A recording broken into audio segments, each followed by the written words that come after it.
Hi guys! Tara samahan niyo akong tikman itong Food Trip Sizzlers Pasita Branch, and this is located in Pasita Avenue, corner Almasiga Street, Macaria Drive, San Pedro, Laguna.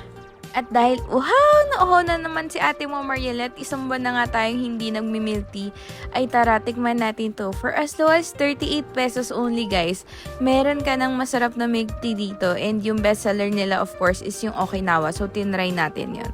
Meron pala sila ditong milk tea and fruity. So, yung pinili nga natin is yung Okinawa, 48 pesos, large in 22 ounce. For me, masarap talaga yung Okinawa nila, kaya pala bestseller. So, I rate this 9 out of 10. Masarap siya guys, and free pearl din, no? Malambot yung pearl nila. Very refreshing talaga. Talaga namang perfect sa mainit na panahon. And kung bet nyo rin kumain ng only rice, only gravy sa mga meals nila for only 99 pesos, dayuin nyo na nga talaga to. So, yun lang. Please like, share, and follow. Bye!